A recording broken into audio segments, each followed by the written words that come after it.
Pas de souci. Voilà, c'est parti, l'enregistrement. Ouais, donc ouais, j'avais complètement oublié de lancer l'enregistrement. Donc oui, je disais, alors structure de tableau. Je suis où? Je suis là. Voilà. Donc structure de tableau qui permet comme ça d'associer ici un numéro à une donnée. Donc là, pour nous, une chaîne de caractères. Mais on va être un peu plus fin, un peu plus sophistiqué dans notre structure, parce qu'à partir de ce tableau, on va fabriquer une structure qu'on appelle une map, en fait. Et une map, c'est comment dire, c'est une sorte d'annuaire, en fait. C'est-à-dire que là, à un mot-clé, enfin, ou à une même, c'est plus générique, à un objet, on va dire un objet quelconque en JavaScript. Donc ça peut être un nombre, ça peut être une chaîne de caractères, ça peut être une référence sur un objet. Eh bien, on va pouvoir associer des données, d'accord? Données quelconques. Donc ça c'est la structure, voilà, de map en JavaScript, d'accord? Donc là, c'est une structure un peu plus complexe à mettre en place, enfin, pas forcément complexe à mettre en place, mais disons que quand on accède aux données, c'est beaucoup moins rapide que d'accéder aux données qui sont stockées dans un tableau. Donc il y a cette notion de complexité à la fois d'écriture dans le tableau et de récupération de données. Bon, pour nous, étant donné qu'on va travailler avec des ensembles d'éléments qui vont être autour de, je sais pas, 200, peut-être 300 éléments, c'est pas forcément un problème. D'accord? Ce qu'on va faire, c'est qu'on va fabriquer à partir de ce tableau ici, on va fabriquer cette map et on va associer en fait à chaque mot, donc par exemple l'accessibilité, on va associer ici, eh bien, alors c'est là où ça va être un peu compliqué, enfin un peu compliqué. On va associer un tableau de données. D'accord? On va associer un tableau de données. On va associer un nouveau array. Et ce array-là, ici, il va contenir, en fait, eh bien, donc, hein, on prend notre liste de mots, on crée l'annuaire donc pour une clé donnée. On va associer un tableau et dans ce tableau-là, il va contenir en fait, le temps auquel on a prononcé ce mot. D'accord? Donc, par exemple, l'accessibilité, si je l'ai dit au bout de 15 secondes, il va contenir 15. Si je le redis une minute plus tard, donc 60 plus 15, 75, on va noter ça. D'accord? Et on doit Euh, créer un tableau par mot ou c'est un tableau pour tous les mots? alors, ça va être un tableau pour chaque mot. Donc, je vais vous montrer comment on crée ça de manière dans le code. Là, je vous explique un petit peu comment dire, la structure de données en fait qui va nous permettre à la fois de reconnaître enfin, de calculer le nombre d'occurrences et d'avoir ce timing. Voilà. Donc ça c'est le tableau qu'on rentre ici à partir de ce tableau, on va fabriquer une sorte d'annuaire, de dictionnaire un peu qui va être vide au début, qui va simplement associer chaque mot un array. Donc, on va avoir ici cette association-là. Je ne vais pas noter comme ça, je vais noter. Par exemple, le mot accessibilité, on va lui associer ici ce tableau. Le mot ambition, on va lui associer ce tableau. D'accord? Donc, un tableau vide au début. Et donc, ce qui va nous, au fur et à mesure, en fait, qu'on va parler, qu'on va prononcer les mots, ben, on va regarder dans notre dictionnaire, en fait, si le mot qu'on a prononcé est présent. D'accord? Donc, on va regarder. Donc là, la map, elle est très forte pour ça. C'est-à-dire que si vous lui donnez, en fait, cette valeur-là, il peut vous trouver très facilement l'objet. D'accord? On n'a pas besoin de le parcourir en entier. Il va être capable d'accéder au tableau qui va contenir, en fait, les instants où vous avez prononcé ce mot. Et donc, le nombre d'occurrences, ça va être simplement la taille de ce tableau. Donc là, pour accessibilité, ben, il a été prononcé à 15 secondes et puis à 75 secondes. Donc, ça veut dire que ben, il a été prononcé deux fois. D'accord? Donc, j'ai à la fois la taille du tableau nous indique le nombre d'occurrences et de manière plus fine aussi le timing donc sur les moments où a été prononcé ce mot. D'accord? Donc ça, on va mettre en place cette structure complémentaire, en fait, qui va nous permettre d'associer à chaque mot des informations complémentaires. D'accord? Donc on va mettre ça en place et on va l'appeler, ici, cette structure, on va l'appeler, je l'ai appelé, comment on pourrait l'appeler? Je l'ai appelé dictionnaire. Bon, c'est pas vraiment un dictionnaire, mais bon, on l'appelle dictionnaire. Et on y associe, donc, on va créer cette structure en créant donc une nouvelle map. Donc, une nouvelle map, c'est vraiment un objet, on peut associer un autre objet. D'accord? C'est différent d'un tableau. Enfin, c'est différent dans la structure. Un tableau, on associe un index à une donnée, donc une chaîne de caractères. Là, on peut associer un objet quelconque, donc nous, notre mot, à un autre objet quelconque. Donc, c'est assez pratique, en fait, dans ce qui nous concerne. D'accord? Et alors, comment on va initialiser ça? Ben, en fait, on va initialiser ça en parcourant toute la liste de notre mot-clé. Donc, ça, on va faire une boucle. On va faire une boucle for. Donc, je pars d'un index i égale 0. Donc, jusqu'à la taille ici de mes mots-clés. Donc, ça, c'est la boucle classique, hein. Je crée un index qui part de 0 et qui part pas de 1, en fait, va parcourir tous les mots que j'ai rentrés dans mon tableau ici. D'accord? Et eh bien, l'objectif là de cette initialisation, eh bien, ça va être de créer ici une entrée dans notre dictionnaire. Donc ça va s'écrire par ce biais-là. Ici, on va dire dictionnaire, une fonction qui s'appelle set. Donc, set, on va reprendre ici le mot-clé. Donc, mot-clé I. Hein. Donc là, ça veut dire mot-clé 0, c'est accessibilité, mot-clé 1, c'est accompagnement. Donc là, il crée vraiment cette association. Et l'association donc entre la clé, je ne sais plus si c'est set ou put. Non, c'est set ici. Hop, non, on revient ici. Et donc, dictionnaire, eh bien, on va ici lui associer un nouveau tableau. Donc là, je l'écris avec les crochets, mais peut-être je vais l'écrire comme ça, new array. D'accord? Ouais, ce sera peut-être plus clair. Donc là, vraiment, cette ligne-là, donc j'ai conscience que c'est un petit peu compliqué. Et une fois que ce sera mis en place, après, voilà, on aura accès à ça. Donc là, je crée vraiment l'association entre donc, le mot-clé et le tableau qui, par défaut, est vide. Donc, on va recréer un tableau qui a la même... c'est-à-dire que voilà, cette entrée-là aura l'index 0, cette entrée-là aura l'index 1, et ainsi de suite. D'accord? Donc ça, voilà, on va tester ça. Donc, Je une n'ai fois juste pas qu'on a... suivi comment vous avez créé le tableau. Alors, la map, je l'ai créée ici, en fait, le dictionnaire.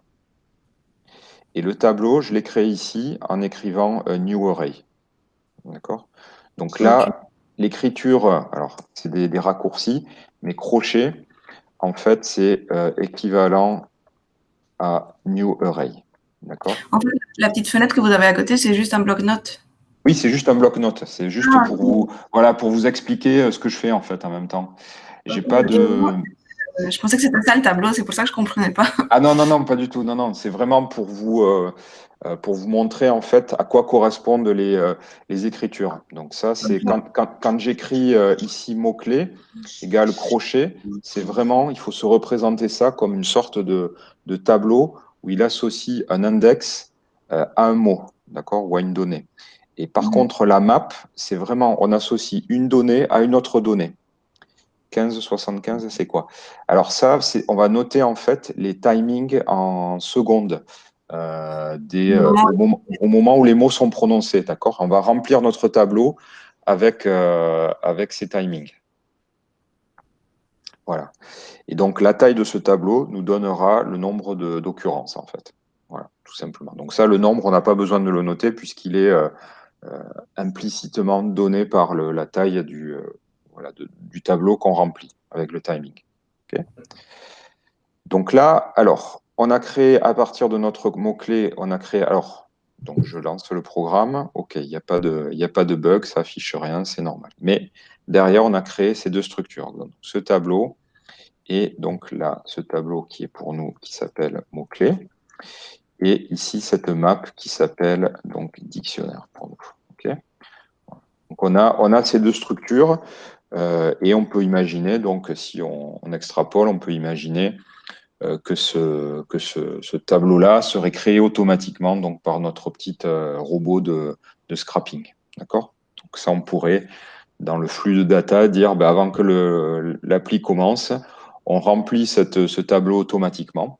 On le fait faire de manière automatique et ensuite on déroule le flux de notre code. OK? OK, bon, mais ça, OK. Et donc, comment on a accès à un mot de notre dictionnaire, ou en tout cas aux données de notre dictionnaire? Eh bien, on va y accéder ici en écrivant donc dictionnaire get, par exemple, et on lui passe un mot-clé. Donc, get, par exemple, aide. D'accord? Donc là, qu'est-ce qu'il va nous retourner quand on va lui demander ça? Et il va nous retourner en fait un tableau. Donc, pour l'instant, le tableau il va être vide, mais on va voir comment. Voilà. Donc là, vous voyez qu'il écrit deux crochets, donc ce qui veut dire tableau vide. Alors, comment on va insérer en fait une nouvelle donnée, c'est-à-dire pour nous cette notion de temps, à l'intérieur du tableau? Donc ça, on va faire ça ici en récupérant le tableau et en faisant une opération. Donc, alors, je vais vous l'écrire. On va peut-être se créer une fonction d'ailleurs. On va peut-être se créer une fonction qui va nous faire ça. D'accord? Je vais créer un gestionnaire ici, une fonction. On va lui indiquer ici insérer un timestamp, ou insérer un horodatage. Allez, horodatage. Et on va passer en paramètre donc le mot qui a été détecté et l'heure, enfin, ou en tout cas le nombre de secondes. D'accord? C'est ce qu'on veut. Donc ça, je me crée un petit gestionnaire. C'est une fonction utilitaire que je vais utiliser très certainement dans la callback ou la fonction en fait qui me donne les mots une fois qu'on a parlé avec P5 Speech. D'accord? Donc, on trouvera une stratégie en fait pour trouver tous les mots et regarder si ce mot existe. Et si ce mot existe, eh bien, on va utiliser cette fonction pour insérer l'horodatage ou en tout cas voilà, insérer l'information dans notre dictionnaire. D'accord? Donc, on va faire ça. Alors, comment on va faire ça? Eh bien, on va ici. Alors, comment on peut faire? Comment on peut faire ça? Donc, je réfléchis en même temps, hein, ce qui est le plus judicieux. On va. Peut-être que le mieux, c'est que systématiquement, en fait, on va. Je réfléchis. On va tester, en fait, si le mot existe. Donc, si le mot qu'on passe à cette méthode existe, donc si le mot existe dans notre dictionnaire, on va le tester. D'accord? Donc, l'idée, c'est de dire on récupère une liste de mots. Pour chaque mot qui a été prononcé, on va appeler cette méthode. Et cette méthode, eh bien, elle peut être appelée avec des mots qui n'existent pas dans notre dictionnaire. Donc ça, la première opération qu'on va faire, c'est est-ce que le mot qui a été prononcé et récupéré existe. Donc ça, on va faire ici, if dictionnaire. Donc il y a une méthode qui s'appelle as. Donc on va vérifier. Donc en gros, si le mot existe dans notre dictionnaire, donc c'est ce que je dis là, eh bien, hop, donc ça veut dire qu'il existe. Donc je vais récupérer dans une variable la référence vers les données du mot. Donc données, donc on va récupérer hop, cette structure-là. Tableau, on va dire tableau de data pour le mot, égal, donc on le récupère. On va faire ça. Égal get. Donc, et là, on fait get mot. J'ai une petite question. Oui, J'imagine qu'une contrainte pour ce projet, c'est la prononciation des mots. Si les mots ne oui, sont pas bien prononcés, il ne va pas les reconnaître. oui. Oui, alors ça, c'est effectivement, c'est une bonne remarque. Ça, on va s'en occuper dans un deuxième temps. Parce que Ok. voilà, qu'est-ce qui se passe aussi si il détecte accessibilité avec un S, par exemple, ou si il détecte. Alors ça, on va avoir une stratégie après, mais peut-être dans un deuxième temps.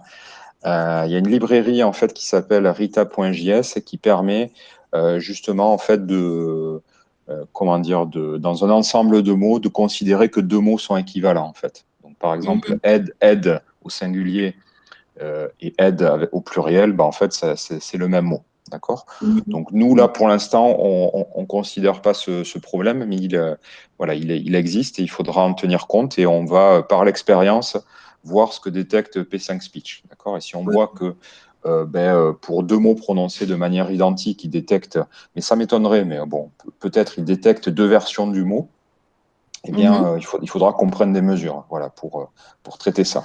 D'accord.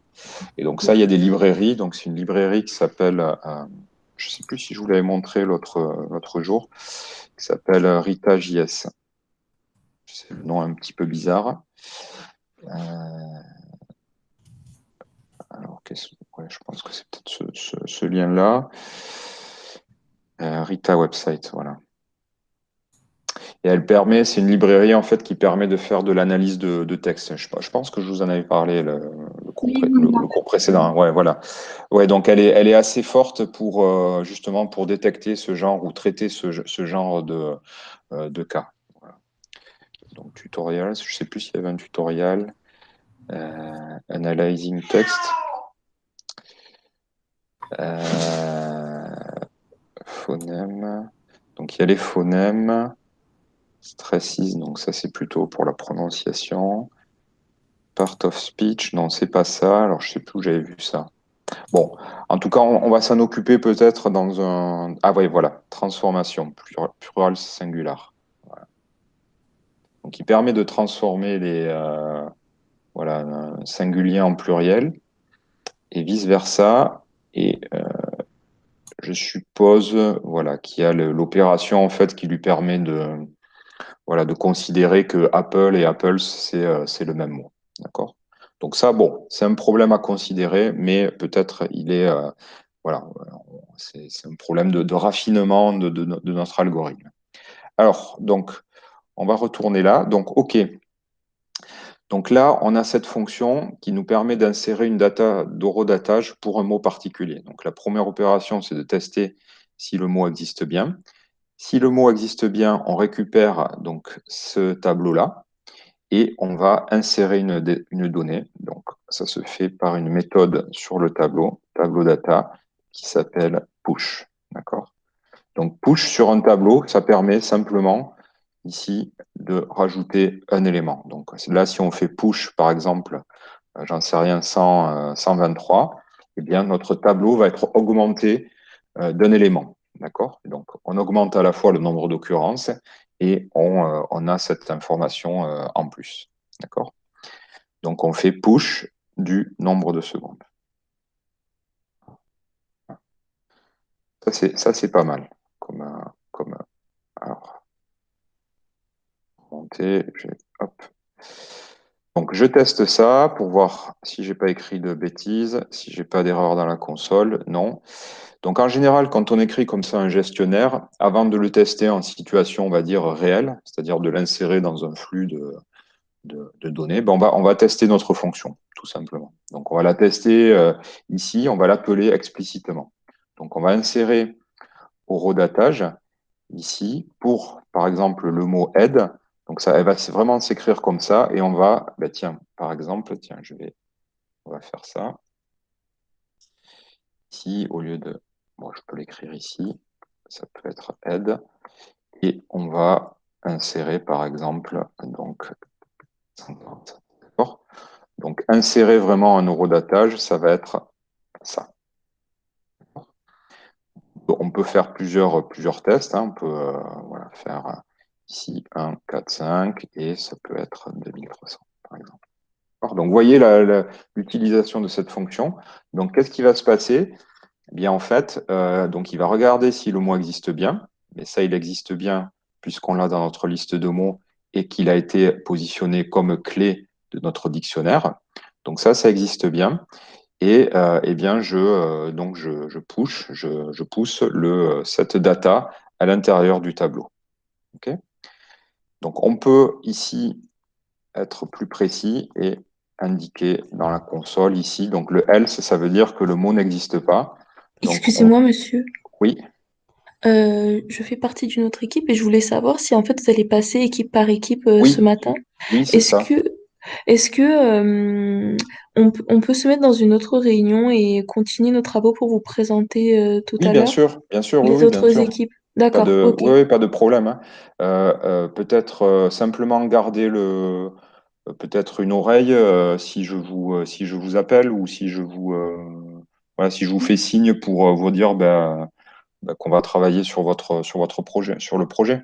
D'accord. Est-ce que Ouais, les filles, Tania, Léa, vous pouvez nous dire, parce que je Bien pense sûr. qu'on va... Ok, super, merci les filles. ouais, vous communiquez par un autre canal pour ouais, ok, Ok, ça super. marche. Ouais. Merci beaucoup. Ouais, Merci. super. Oui, donc là, ce qu'on va faire, c'est que dans notre méthode insérer au rodatage, eh bien, donc si le mot existe, on insère la data. Par contre, s'il n'existe pas, donc ça, c'est cette partie-là, on va imprimer dans la console, attention, ce mot n'existe pas. D'accord? Donc ça, on verra tout à l'heure, on l'enlèvera peut-être, parce qu'au fur et à mesure qu'on va parler, bien sûr, il y a plein de mots qui ne vont pas exister. Donc, on va avoir énormément de données qui vont s'imprimer dans la console. Là, c'est vraiment pour tester si notre dispositif fonctionne. Donc, on va le dire. Attention, attention, le mot hop plus mot qui est passé. Voilà, donc là, ce que je fais, c'est que je concatène des chaînes de caractères. Il n'existe pas. Donc, on va tester ça. Et puis ici, toujours. Donc ça fait partie des tests. Voilà, pour voir si notre fonction horodatage. Et donc, on va passer un mot, j'en sais rien, quelconque, avec un horodatage. Et on va passer, j'en sais rien, bonjour. D'accord? Ok, donc ça, c'est notre petite fonction de test. On va tester. Et ben, vous voyez que ici, attention, alors j'ai oublié, le mot bonjour n'existe pas. D'accord? Donc, ce qui veut dire que pour le reste, il a réussi quand même à insérer donc, les datas. Alors, ce que je trouve bizarre, c'est qu'il me log ici. GetHead, il arrive à me loguer. Ça, c'est vraiment bizarre. Il me log, en fait, vous voyez le tableau en fait, avec les données, alors que je l'ai fait avant. Le console log. Ça, c'est curieux. On va le faire après.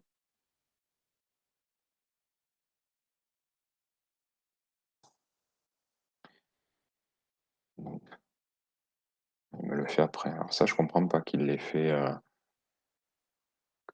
là, ça m'a... Donc, vous voyez la fonction, hein, comment on va l'utiliser avec P5 Speech. Eh bien, donc ça va être vraiment ça. Et vous voyez qu'on retrouve ici notre tableau, ici avec les données. Donc ça, après, il va falloir qu'on ait une variable en fait qui nous mesure le temps qui s'est écoulé. Mais ça, vous allez voir, c'est une fonction dans Processing qui s'utilise quasi directement et qui vous donne en fait le nombre de millisecondes qui s'est écoulé depuis le démarrage du programme. D'accord? Donc ça, presque, on va l'utiliser directement. On récupérera donc le nombre de millisecondes et puis on va le diviser par 1000. Ok, donc ben, c'est déjà pas mal. Vous voyez qu'en quelques lignes, on a un petit peu notre dictionnaire de mots avec le nombre d'occurrences. Donc on va se faire une petite fonction utilitaire qui va nous donner directement la taille du tableau, c'est-à-dire en gros la taille de ce tableau-là pour avoir le nombre d'occurrences. Donc on va écrire une petite fonction et on va lui demander le nombre d'occurrences du mot. D'accord? Donc ça, c'est une fonction qu'on appellera simplement pour qu'il nous dise, ben voilà, le mot aide a été prononcé 3 fois. Donc pareil, alors en général, quand on fait ça, on vérifie toujours que... alors est-ce que c'est la peine de vérifier que le mot existe? Bon, on va considérer qu'il existe. et on va simplement ici, eh bien, retourner. On regarde dans notre dictionnaire, on récupère le tableau ici. Alors, je vais peut-être l'écrire en 2 temps. On va écrire ça, voilà, pour que vous compreniez bien.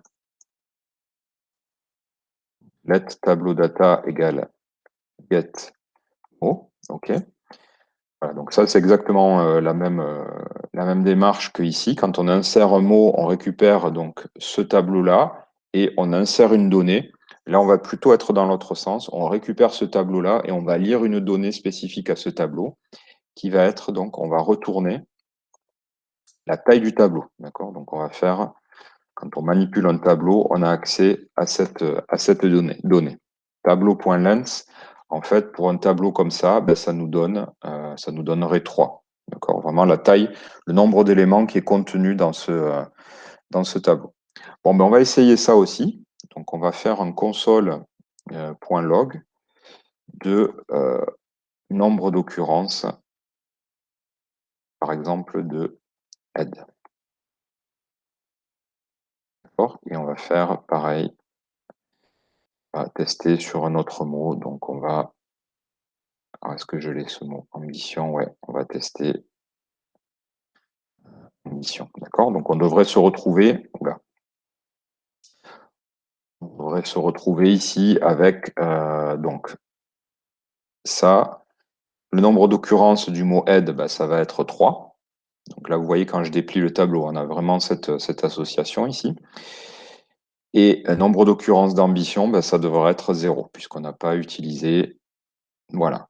D'accord? Donc on se retrouve exactement avec ce qu'on voulait. Donc ça, c'est pas mal. On a déjà deux gestionnaires qu'on a créés.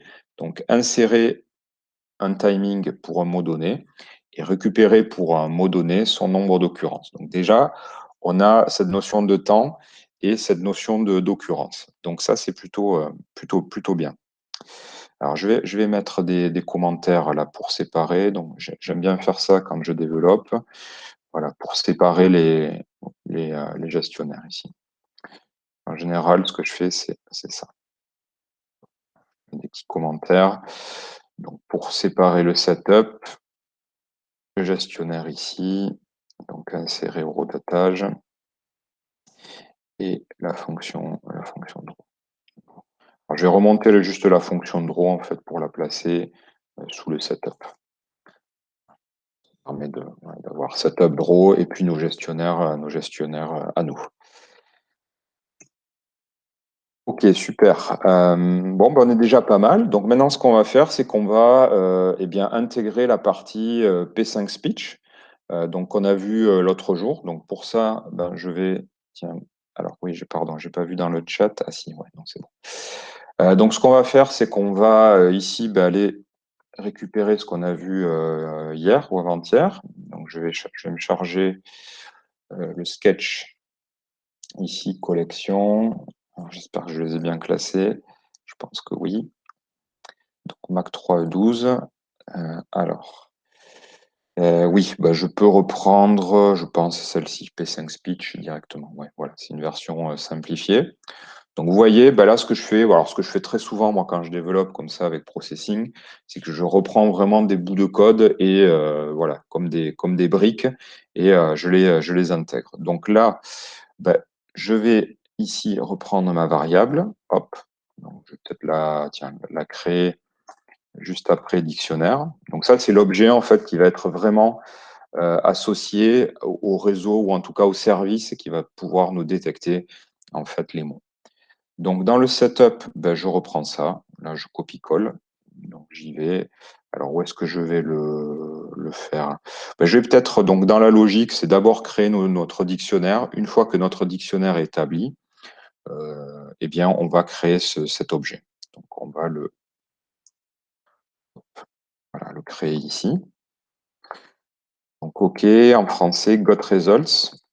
Donc je vais coller ça. Hop, aussi. Voilà. Je vais peut-être pas me mettre en interim result, puisque le fait d'avoir interim result, le système est plus dynamique, mais mais voilà, on risque d'avoir des mots mal orthographiés ou un peu erronés ou mal compris. Donc, je vais me mettre en false. OK, donc ça, c'est bon dans le setup. Et voilà, il faut que j'implémente donc ma fonction de mon gestionnaire de résultats, donc getResults. Je vais mettre des commentaires. Bon, voilà. Donc, vous avez vu comment je suis passé de l'un à l'autre. Je copie d'abord les variables qui m'intéressent avant le setup. Je copie-colle tout ce qui est construction d'objets. Donc, je vérifie bien que ça correspond bien, hein, les paramètres que je passe à SpeechRec correspondent bien à ce que je veux. Et ensuite, ben là, voilà. Là, il y a un gestionnaire donc, de résultats que je copie-colle. Donc, pour l'instant, pas grand-chose. On fait simplement ici, on fait simplement que imprimer ce qu'il a détecté. Donc, ben, on va voir si tout fonctionne ensemble. Et ensuite, on va opérer donc la partie importante, c'est-à-dire mettre en relation le résultat qui est contenu donc, dans cette chaîne de caractères, donc qui contient une suite de mots, comment on va le mettre en relation avec notre dictionnaire. D'accord? Donc, c'est ce qu'on va faire. Donc, alors, P5 SpeechRec. Ah oui. Alors, ben voilà, typiquement, là, ben, j'ai une erreur. Donc, qu'est-ce qui s'est passé? J'ai oublié, en fait, d'importer ma librairie donc, dans le index HTML. Donc là, je vais dans le index HTML, ici, et voilà, j'ai même oublié d'importer ce fichier.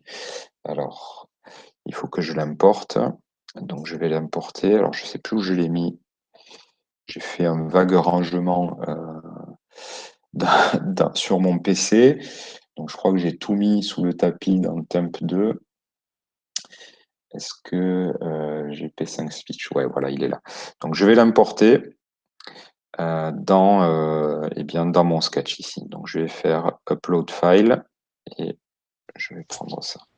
Mais nous, si on fait actualiser sur l'adresse que vous nous avez donnée, ça l'importera également ou faut qu'on le fasse depuis notre ordi?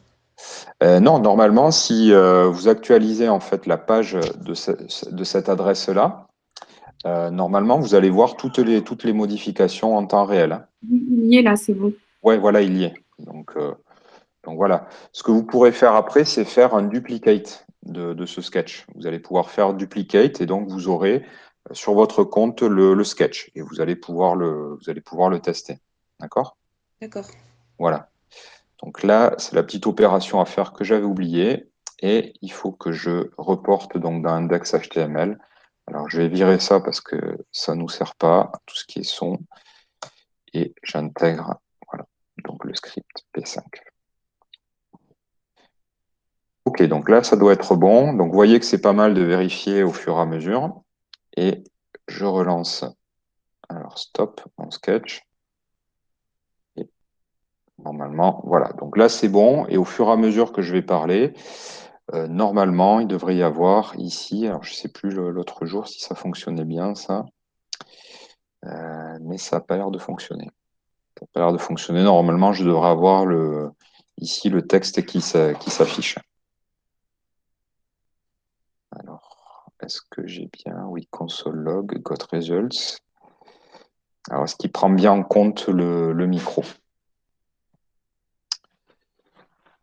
Toujours, oui, accéder à votre micro. Hein. Donc ça, je pense que c'est bon. Si vous le dupliquez, vous, est-ce que ça fonctionne chez vous? Le sketch 1, 2, 3, 1, 2, 3. Il me semblait que ça fonctionnait l'autre jour. Et alors, qu'est-ce que j'ai mal fait? Hein, true intérim. Est-ce que j'ai appelé start? Parce que j'avais pas appelé start l'autre jour, ouais. Donc, got result continuous true. Est-ce que mon entrée micro est correcte? Ouais, je pense. Alors, pourquoi ça ne marcherait pas? Je suis bien dans le setup. J'ai démarré les résultats et ici, Moi, ça marche pas non plus, en tout cas. ça marche pas non plus. Non. Alors, je vais peut-être remettre interim results à true. C'est ça qui le embarrasse. 1, 2, 3, 1, 2, 3. Non. Alors, qu'est-ce qui pourrait ne pas marcher? Alors, si ça ne marche pas, je vais aller voir sur le P5. Ou alors, je vais peut-être relancer celui-ci. On va voir. Ah oui, mais j'étais sur... oui, je me souviens. Je pense que c'est le navigateur, en fait, qui va pas. L'autre jour, j'étais sur Chrome. Ouais, c'est ça, en fait. Je sais pas pourquoi ça marche pas sur Brave. Donc, je vais passer dans Chrome, en fait. Donc, je vais faire une petite, hop, petite copie. Et je vais passer ici, voilà, dans Chrome. Hop. Voilà, je pense que c'est ce qui lui pose problème. Donc, je vais fermer ça. Je me mets dans l'éditeur. Je vais me loguer. Voilà, voilà. Et donc là, normalement, si je fais play, 1, 2, 3, 1, 2, 3. Non, toujours pas. Ah, pourtant, ça fonctionne. Ah si, ça y est.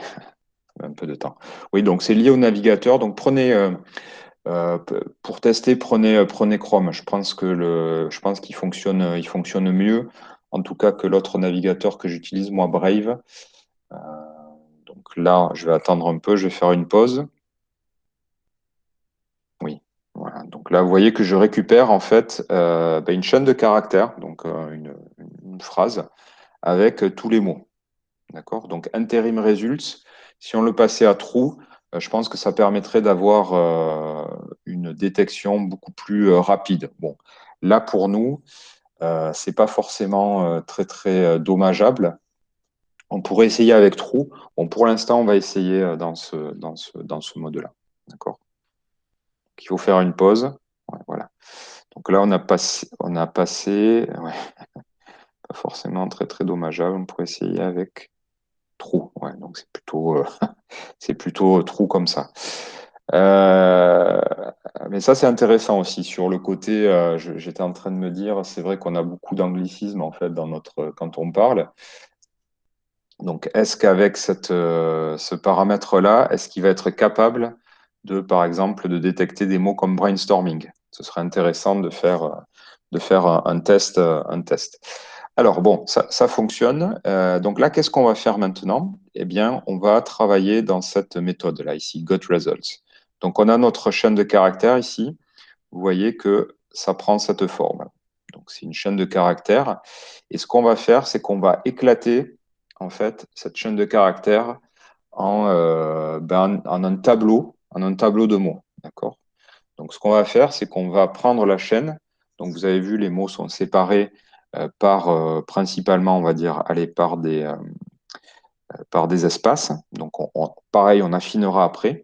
Donc, on va éclater notre chaîne de caractères voilà, en plusieurs éléments. Donc, ça, il y a une méthode qui s'appelle ici, donc sur l'objet rec vocal, donc sur le résultat, result string, c'est la fonction qui s'appelle split. D'accord? Et split, vous lui passez en fait un séparateur, donc ici le caractère espace, il va vous retourner ici un tableau de mots. D'accord? Tableau donc de mots. Donc, par exemple, si. Alors, je vais prendre un exemple. Hein, je vais sur le bloc-notes.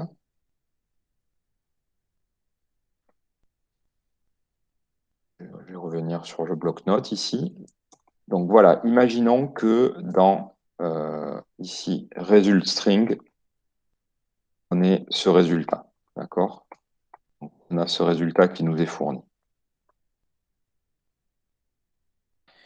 Bien, si on fait result string de split de ça, qu'est-ce qu'il va nous donner? Ben, en fait, il va nous donner un tableau. Donc ici, je vais le stocker. Donc je l'ai stocké dans le tableau mot.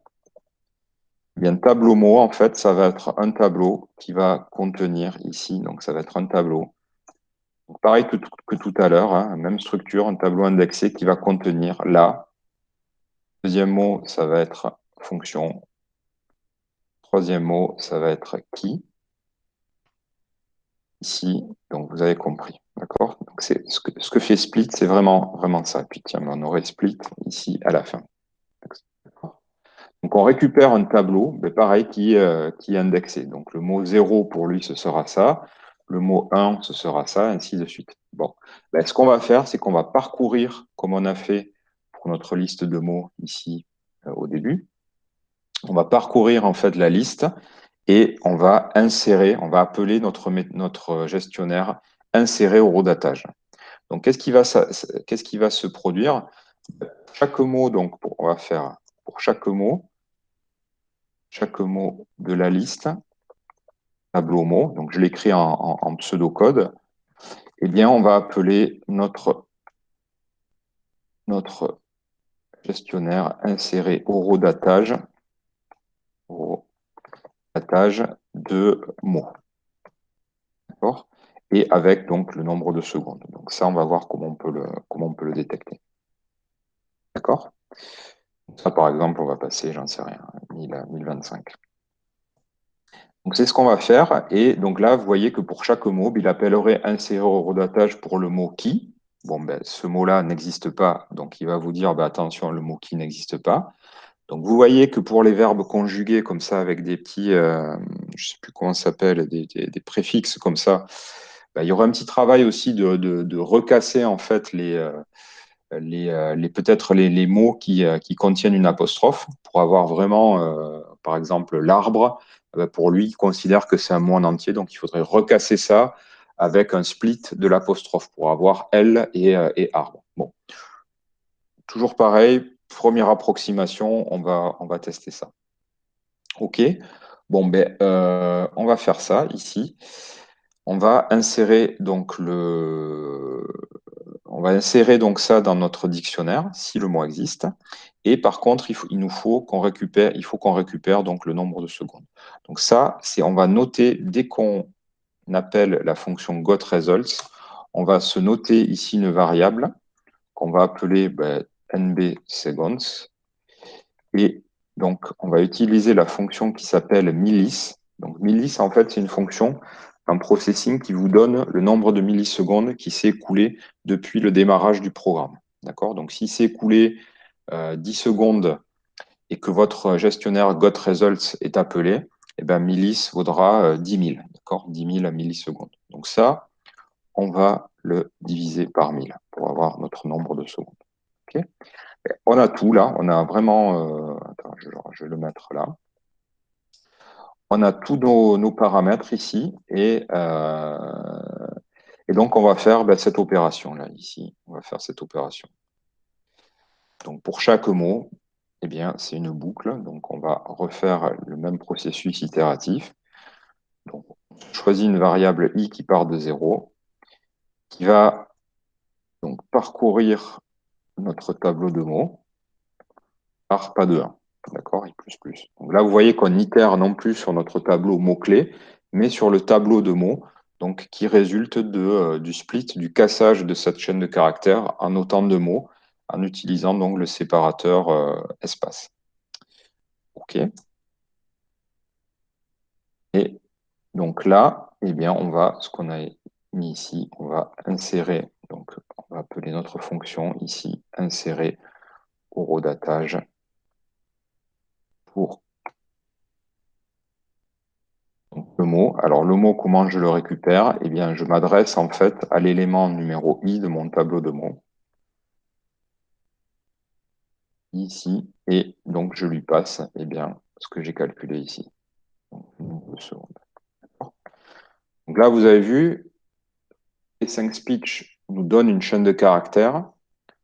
On la casse en autant de mots, donc ce qui nous retourne un tableau ici de mots.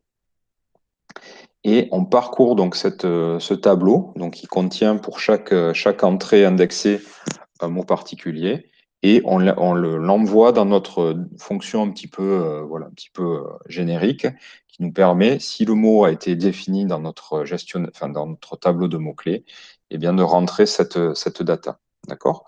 Donc bon, on va essayer. Alors, comment on peut essayer alors, il faudrait qu'on affiche. Oui, il faudrait qu'on affiche au fur et à mesure. Bon, on va essayer ça déjà, voir si ça plante pas. Voilà, déjà, si ça fonctionne. Donc, aide, ambition, alors, je ne sais plus les mots que j'ai rentrés, accessibilité. Voilà. Donc, vous voyez que là, ben, au fur et à mesure, il me dit attention, ce que je vous disais tout à l'heure, donc ça risque d'être un peu pénible d'avoir ça dans la console, mais voilà, ambition, ben, il a dû le rentrer. D'accord? Donc là, pour l'instant, on n'a aucun moyen d'afficher notre dictionnaire. Donc c'est ce qu'on va faire. Là, maintenant, on va travailler plutôt dans la fonction draw et on va afficher, ou on va essayer d'afficher tous les mots qui sont contenus en fait dans notre dictionnaire. D'accord? Donc, tous les mots qui sont contenus dans notre dictionnaire et qui ont une occurrence, donc ici, NB occurrence supérieure à 0. D'accord? Donc, on ne va afficher que les mots qui ont été prononcés dans un premier temps. Allez, on va faire ça. Donc, vous voyez, on construit petit à petit. Donc là, on va passer dans la fonction draw. Et ici, eh bien, faut qu'on parcourt donc notre dictionnaire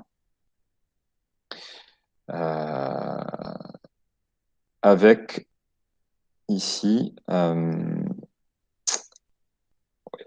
oui, ce que je disais, on va afficher que les mots qui ont été prononcés. Alors, comment on va parcourir en fait un tableau ou une structure map? Alors, on va utiliser une boucle for, toujours pareil.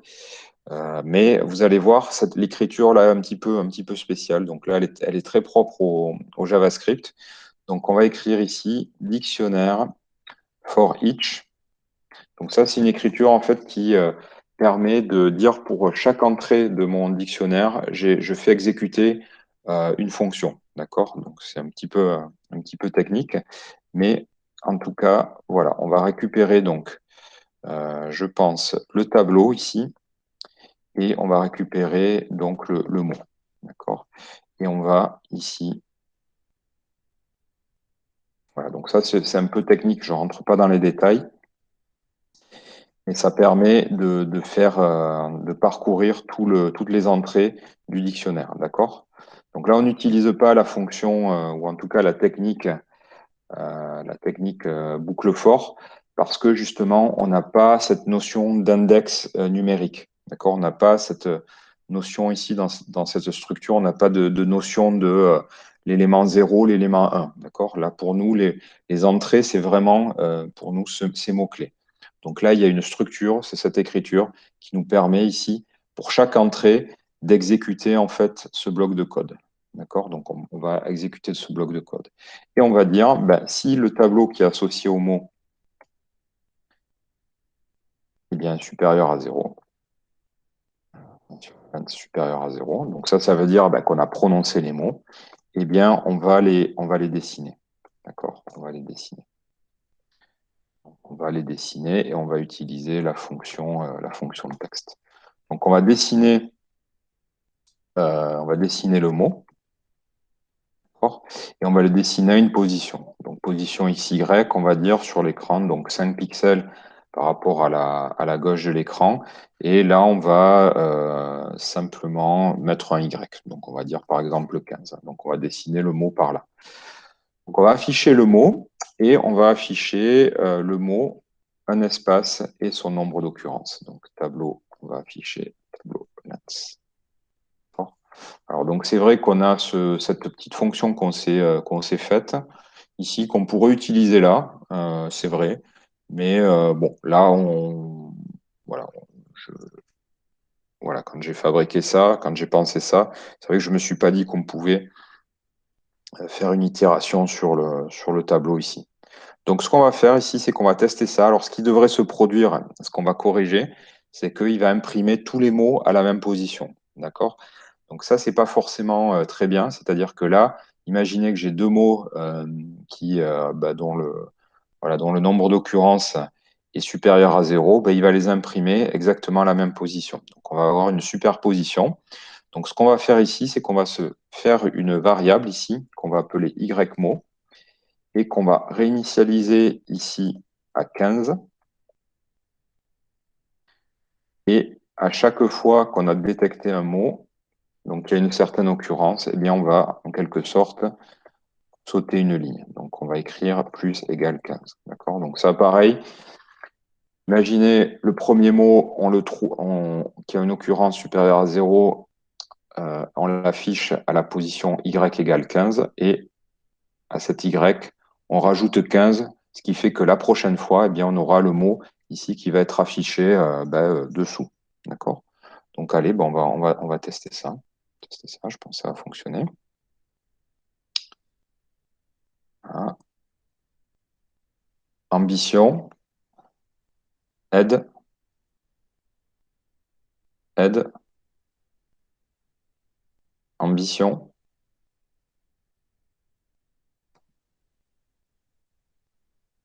accompagnement, accompagnement, application, améliorer, aide, aide, attention, accessibilité, accessibilité, accessibilité, accompagnement, aide, application, améliorer, aide, accompagnement, accessibilité. Paf. Bon, ça marche super. Donc, vous voyez que ça fonctionne. Alors, pourquoi? Donc, vous avez peut-être remarqué qu'au démarrage du code, en fait, on avait aide qui s'affichait. Alors, ça, c'est simplement parce que on a fait un test ici. D'accord? On a fait ce test-là. Donc, ça, on va pouvoir le mettre en commentaire parce qu'on n'en a plus besoin. Moi, j'ai une question. Oui. Les mots apparaissent bien dans la console, donc en dessous, mais ils apparaissent pas à droite dans Preview. Il n'y a même pas le mot aide en Preview. Ah, alors c'est parce que j'ai rajouté ici, je viens de sauvegarder le sketch en fait. Donc tu n'avais peut-être pas la dernière version, mais c'est ce code-là qui s'occupe d'imprimer les mots. Si, j'ai la dernière version pourtant. T'as la dernière Et- version, alors qu'est-ce qui pourrait se passer? Euh, C'est bon, très bien. montre-moi ton code, si tu as le... Mais c'est le même que le vôtre. Ah, c'est le même? Oui, oui, D'accord. j'utilise le même. Ah, d'accord, ok. Est-ce qu'il imprime bien cette chaîne de caractères ici, dans la console? Euh, Alors, ça, on va le virer parce que du coup, ben, on a vu que ça fonctionnait, que c'était pénible. Donc, si tu le relances, voilà, je viens de le sauver.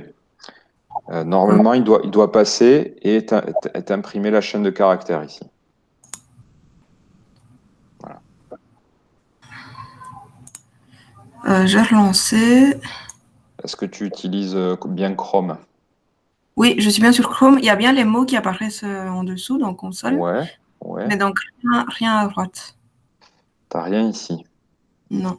Alors, est-ce que tu prononces bien? Essaye de prononcer le mot aide, ambition, Ambition. Mais vous aussi, en ce ambition. moment, ça n'apparaît plus dans Preview. Oui, exact, tu as raison. Mais j'ai exactement la même chose. Alors, oui, alors là, il a détecté ambition, mais tu vois, ce qu'on disait tout à l'heure, donc au singulier. Donc, ah oui, ambition, si, voilà. Les ambitions. Essaye de le dire, les ambitions. Les ambitions. Ah, ben maintenant, il y a un petit aide qui apparaît. C'est bizarre. C'est bizarre, ouais. Moi Ouais. aussi, ça fait ça. Ils apparaissent dans la console, mais pas dans le preview. Pas dans le preview? Ah ouais, c'est bizarre. Je viens d'actualiser la page. Ouais. Hop, sketch saved. Alors attends, je vais tester au fur et à mesure. Donc, application, ambition, améliorer, aide, Ah, ben, accompagnement, accessibilité. je sais pas toi, chat, mais enfin, moi, là, il y a le mot application qui est apparu et aide, mais pas les autres. Pas accessibilité, pas ambition, mais juste aide et application qui sont apparus dans Preview. Et je réessaye avec mon truc et je te dis. Ouais. Ok. Alors, Donc tu as vu, hein, il y a parfois, tout à l'heure, ambition, il est apparu au singulier. Alors est-ce que dans la détection, justement, il n'y a pas comment dire, des correspondances comme ça qui se font, enfin, justement, le singulier pluriel, problème. Donc ça, faudrait regarder. Peut-être que ce serait plus facile pour nous de mettre tous nos mots au singulier, puisque quand on Oui, parle, le pluriel se sent pas forcément. Enfin, par exemple, ambition, au pluriel, on n'entend pas le S. oui, oui, Donc, oui. Alors ça pourrait être, oui, effectivement, une ambition. Donc là, je vais voir s'il le détecte. Une ambition ou les ambitions. Donc là, il devrait passer à 4 normalement. En tout cas, moi, c'est bon, ça marche dans Preview maintenant. Ça marche dans Preview, d'accord. Mais ça marche que quand je dis les ambitions. D'accord, oui, voilà, ben parce qu'il y a un S. Donc peut-être il faudrait modifier ici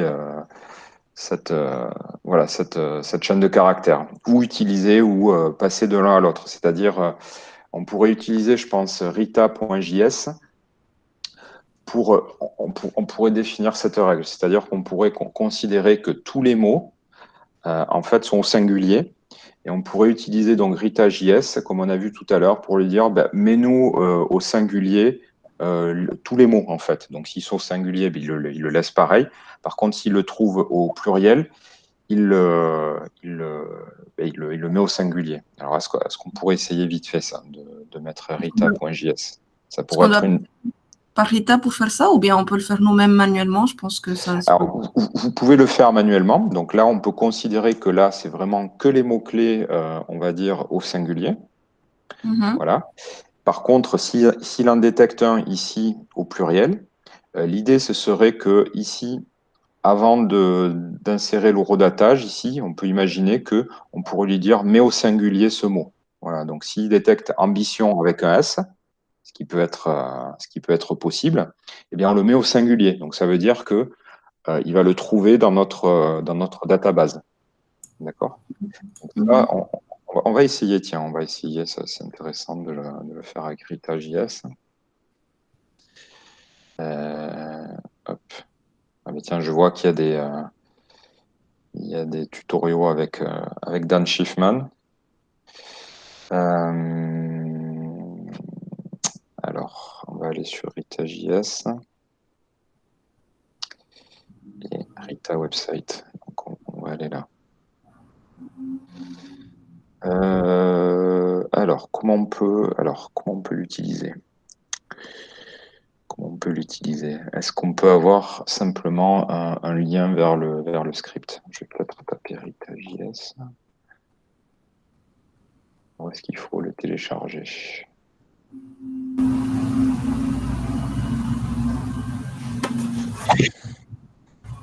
Alors, simple sketch. Ah ben non, voilà. jQuery. Ah non, Rita.js. Donc ça veut dire qu'il faut le télécharger. Bon, je vais le télécharger, je pense. Ça doit être dans le fichier dist. Rita full. Ouais, je vais télécharger ça. Voilà, donc là, ce que je fais, c'est que je télécharge directement cette librairie. On va voir, je vais le télécharger, tiens, sur le bureau. Vous pensez qu'on doit la télécharger aussi? Ben non, parce que du coup, je vais l'importer ici, en fait. Ok, Voilà. d'accord, super.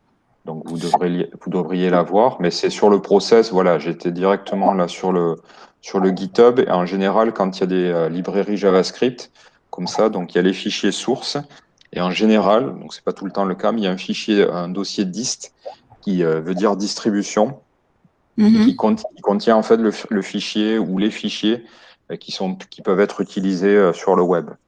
Donc Ok, là, d'après ce que je lis, c'est qu'il y a une version peut-être avec moins de fonctions, small. Et là, j'ai téléchargé la version full, donc qui contient toutes les fonctions, mais qui est évidemment plus lourde. Bon, pour nous, ça, c'est pas de souci. Donc je vais l'importer ici. Upload file. Donc je vais aller sur sur le bureau. Je vais remonter d'un cran. Voilà. Et Rita full. Tac. Donc ouais, elle fait un méga 6. OK. Donc, je l'ai importé. Maintenant, il faut que je l'importe dans mon code. Donc, je vais copier-coller, pareil, voilà, cette ligne-là. Et je vais ici tirer. Là, évidemment, avant toute chose, avant d'utiliser les fonctionnalités, on va juste vérifier que ça fonctionne, qu'il n'y a pas d'erreur. Voilà, donc pas d'erreur, donc ça veut dire qu'il a initialisé Rita, etc. Donc là, maintenant, on va aller voir la fonction que je vous montrais tout à l'heure, donc sur la doc. Hop, je vais fermer ça. Et donc, on était dans, je crois, c'était, je sais plus, dans le tutoriel, c'est plutôt. Voilà, il y avait ici plural singular. Alors, j'espère que ça fonctionne avec le français. Donc, on va voir. Et voilà, donc là, typiquement, c'est cette fonction. Rita singularize apples. Et donc, il donne Apple. Donc, on va bêtement tester, en fait, ici. On va tester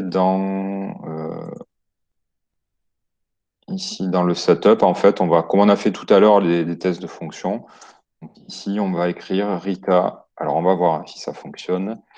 Mais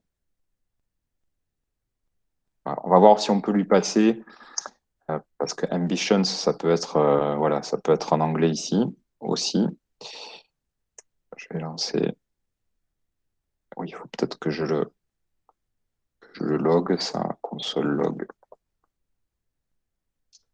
de Rita. C'est ça. Ouais, tu vois.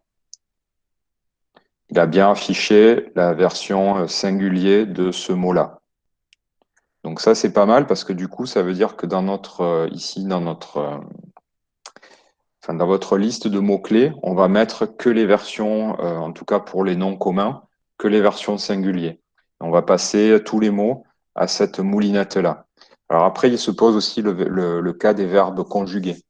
Alors, est-ce que Rita peut trouver, on va dire, l'infinitif à partir d'un verbe qui est conjugué?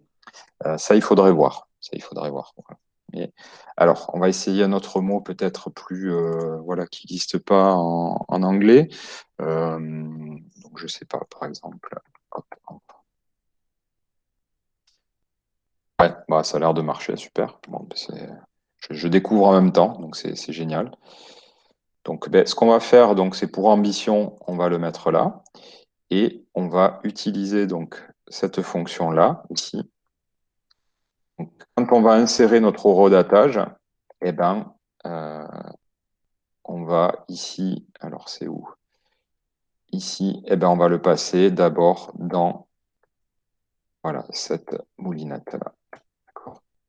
Donc là, on met au singulier le mot numéro I qu'on a extrait de notre chaîne de caractères. D'accord? Donc on va tester. Je vais le mettre, hop, en plus grand. Et allez, on va tester les ambitions. Les ambitions, ça fonctionne. Donc là, on a bien déjà affiné notre système qui se débarrasse un petit peu du pluriel et singulier. Donc ambition avec un S ou sans S, pour lui, c'est la même entrée, d'accord? Donc ça, c'est déjà, ça fonctionne plutôt bien. Je suis assez surpris. Pas eu de problème d'import de fonction où je pensais que Rita avait un peu dans le même esprit que voilà, dans le même esprit que, pardon, SpeechRec, on avait besoin de lui passer peut-être un paramètre de langue, en fait. Mais peut-être que dans son dictionnaire à lui de mots ou de correspondance, il a déjà intégré toutes ces données. Bon, c'est pas mal. Ouais, alors je vois aussi qu'il arrive à... Vous voyez, il y a plein de fonctions dans Rita. Il arrive aussi à couper les phrases. Donc ça, c'est vraiment pas mal.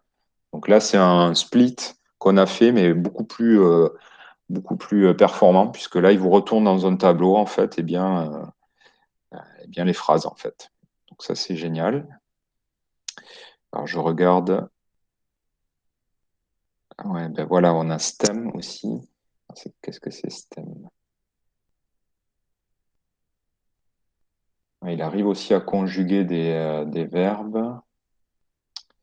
Stem, je sais pas ce que c'est. On dirait que c'est un peu la. Oui, stem, ça doit être la racine, je pense. Donc ça nous servirait pas trop. Nous, il faudrait qu'on ait la possibilité de trouver en fait l'infinitif d'un verbe. Est-ce qu'on peut conjugaison?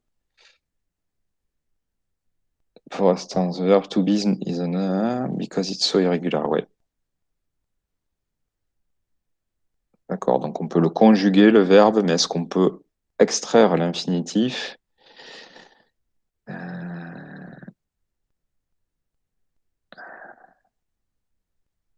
Alors, est-ce que pour nous, ce serait bon? On va pas forcément rentrer dans ce détail-là. Je vais passer, ouais, parce qu'il est déjà 11h15.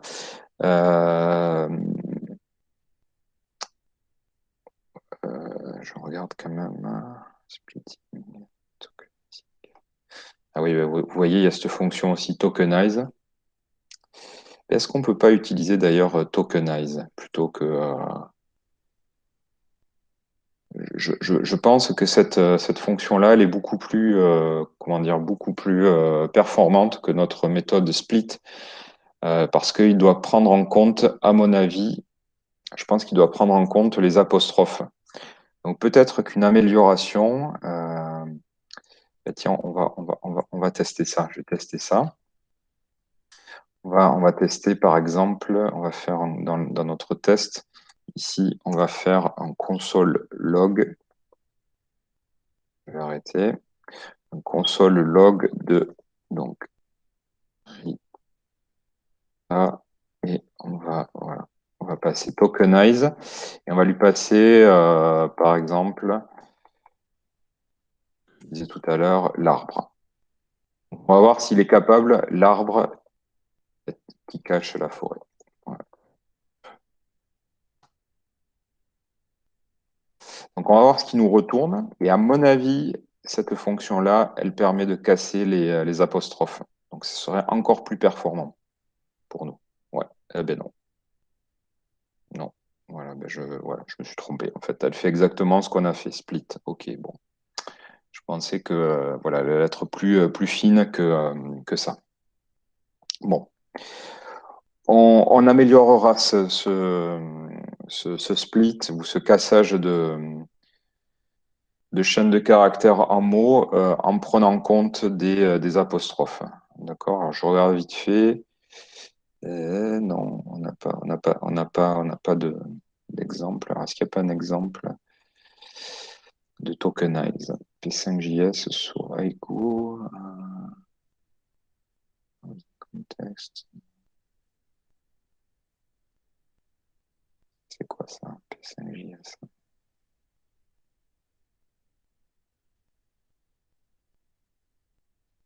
Ah oui, non. Bon,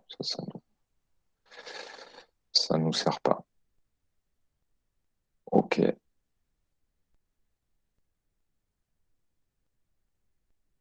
Donc bon, sur le principe, vous voyez, on a déjà un prototype qui est quand même qui fonctionne déjà pas mal, je trouve.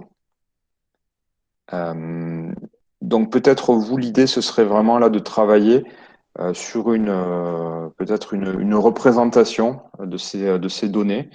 Donc hein, vous avez vu, on a un dictionnaire avec des mots auquel on associe un tableau qui contient, lui, une liste une série de timestamps, donc d'horodatage qui sont numérotés en secondes. D'accord? Donc peut-être vous pourriez partir sur deux représentations. Une représentation, on va dire, avec peut-être type nuage de mots, et ensuite une représentation peut-être plus temporelle, en fait, qui permettrait peut-être même d'associer les deux, en fait. Donc peut-être faites des recherches. Je ne sais pas s'il y a déjà des choses qui se sont faites dans ce sens. Je n'ai pas été voir les liens que vous avez postés sur le petite fiche là que vous m'avez passé. Mais voilà. Bon, déjà on a une base qui est quand même pas mal fonctionnelle. Oui, ben, merci beaucoup en tout cas. Voilà. Et ici, maintenant, pour la représentation des données, on peut les faire en dessin, en Illustrator, pour ensuite Bien voir sûr. comment. Bien sûr, Ok. oui. bien sûr, c'est l'idée donc de faire d'abord, avant de se lancer dans le code, de faire des maquettes. Hein. Donc, je vous conseille même de faire des maquettes ou des croquis à la main. Et ensuite, peut-être, oui, donc si vous êtes à l'aise, de les faire aussi dans Illustrator et de réfléchir aussi à l'ergonomie. C'est-à-dire que donc, si votre application elle est plutôt destinée à un téléphone mobile ou j'en sais rien, une appli desktop, de prendre en compte les contraintes d'espace liées à ces machines et de réfléchir aussi peut-être à l'ergonomie. Voilà. C'est-à-dire comment on passe d'une représentation temporelle à une représentation plutôt importance de mots-clés, puisque vous avez ces deux aspects. Si les deux peuvent se combiner, je réfléchis s'il y a des représentations. J'ai en tête là une représentation de mots-clés et en fait, qui serait une sorte de bulle qui grossit au fur et à mesure en fait des occurrences et qui laisserait moins de place aux mots qui ont moins d'occurrences. Je ne sais plus si je peux vous. Alors, je vous conseille de regarder. Il y a une ressource qui est vraiment géniale. C'est une autre librairie en fait qui s'appelle D3JS, en fait, qui est une librairie là qui est plutôt utilisée. D'ailleurs, je ne sais même pas si on ne pourrait pas l'utiliser avec P5JS, mais qui est utilisée vraiment pour tout ce qui est data vis. Et je crois que c'est un gars qui travaille, voilà, c'est ce type de visualisation là auquel je pensais là, de bulles qui pourraient, ah ben voilà, tiens, typiquement. C'est déjà dit ça pour moi. Et ouais, voilà, pour vous c'est parfait, ouais, le bubble chart, voilà, bah, typiquement, Ah ça oui, c'est pas voilà. mal. Comment Ouais, ça se fait voilà. Comment? comment est-ce possible qu'on ne connaissait pas ce site? Ça Eh allait bien, plus tard. je sais pas, je viens d'y penser en fait, je viens d'y penser. Ouais. Et c'est pas mal, quoi. C'est pas mal. Donc, il y a pas mal de représentations vraiment visuelles à partir de, voilà, bah, typiquement. Alors là, je sais pas ce que ça représente, peut-être des connexions entre des mots. C'est assez beau, c'est assez beau. Oui. Mais voilà, bah, typiquement, je pensais à cette représentation, moi, voilà. Et donc, on pourrait avoir ça, une représentation comme ça, qui fait que ben, le mot qui est son occurrence augmente et plus il prend de la place en fait. Peut-être aussi avec des codes couleurs, j'en sais rien. Oui, en gros, c'est ça qu'on avait comme idée. C'est Ouais, ça que c'est à vous peu près aviez. ça qu'on avait comme Ouais, idée. Pour l'occurrence, d'accord. en tout cas, oui. Sauf que D'accord. là, ça prend pas en compte la temporalité, il me semble. Mais Là, voilà, non. Vous avez c'est vraiment ces deux notions, quoi. Alors, est-ce qu'il y a Parce des qu'on pouvait... Savoir comment on les agence. je me Oui, disais en termes, pardon, vas-y, en Léa. termes d'ergonomie, vu que sur un mobile, on peut facilement scroller, peut-être qu'on pourrait faire ça sur une application et la temporalité, on la voit dans un scroll en fait. Comme ça, on peut vraiment avoir toute une liste de mots de haut en bas qu'on peut scroller au fur et à mesure. Alors que sur ordi, on ne pourra pas scroller de Ouais, cette voilà, ouais. On peut utiliser le fait qu'on puisse, comme ça, oui, ça peut être une bonne idée. Alors, il faudrait essayer de trouver des références comme ça de comment représenter des données dans le temps. Alors, je sais pas si j'en ai à Et ça pourrait disposition. être aussi dans l'exemple que vous avez montré avant. Au centre, ce serait le début, disons, de la séance de Ouais, co-création. Et plus on s'éloigne, plus le temps a passé, plus on est à la fin de la séance. Enfin, on oui, pourrait représenter cette notion de temporalité aussi en fonction disons, de, de la dimension du cercle. ouais, Ouais, de la distance au centre, tu veux dire. Oui, oui. Oui. Alors pourquoi pas, mais là du coup, parce que alors ça veut dire que quand tu as une représentation comme ça en cercle, ce qui veut dire que quelque part on a cette notion de propagation du temps, tu as des différentes directions. Tu vois, alors qu'une Oui. ligne de temps, on va dire, tu te déplaces linéairement comme ça, et puis tu Mhm. as une autre dimension ici qui peut représenter, j'en sais rien, autre chose. Là, tu as cette notion de direction. Alors ça peut être intéressant.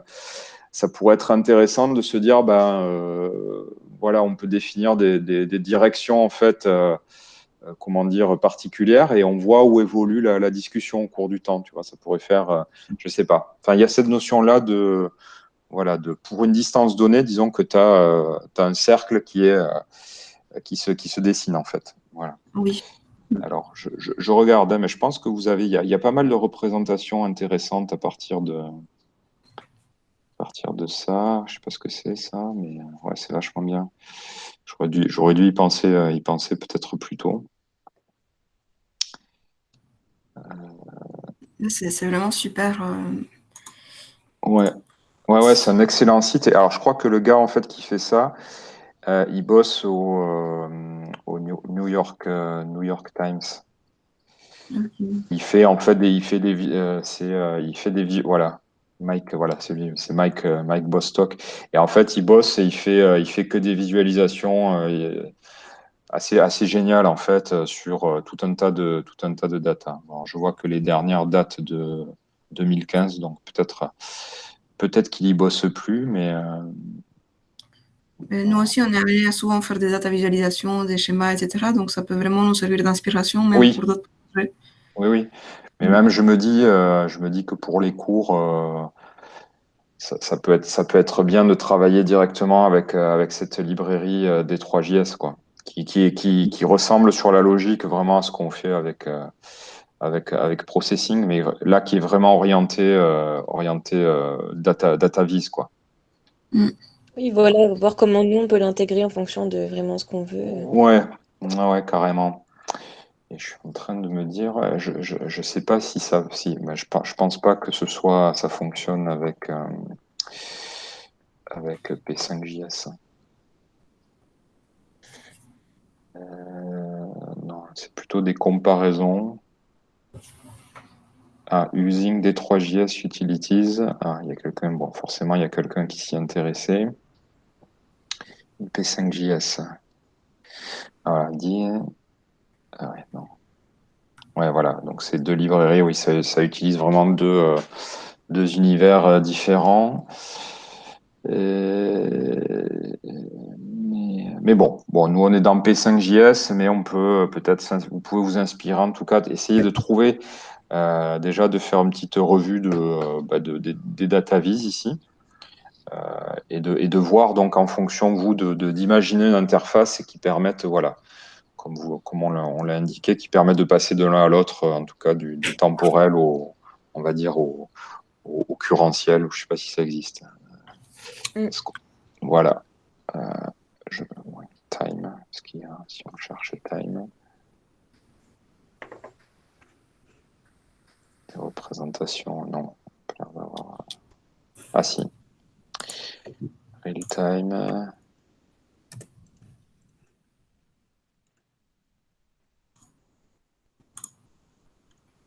Du coup, j'imagine que la taille de l'écran sera une contrainte aussi, en fonction Oui, de bien sûr. l'affichage. Bien sûr. Ah oui. Mais, ouais, la taille de l'écran, c'est une contrainte, donc il faut prendre en compte. Donc là, il faut. Mais bon, vous, comme vous êtes plus, je pense, dans une optique brainstorming, donc salle de réunion, on peut imaginer qu'il y a à disposition je sais pas, un écran ou un ordi, Oui, tu sais. quoi. Voilà.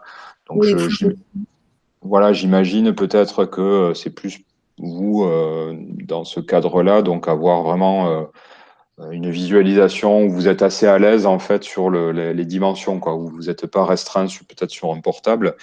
Après, peut y avoir la version portable qui est une version synthétisée qu'on peut emporter avec soi. Ça peut être ça aussi. Donc peut-être je vous laisse réfléchir à tout ça. Je vois que c'est déjà 11h27, donc je vais passer à notre groupe. Je vais me brancher aussi. J'ai plus de batterie. Je reviens.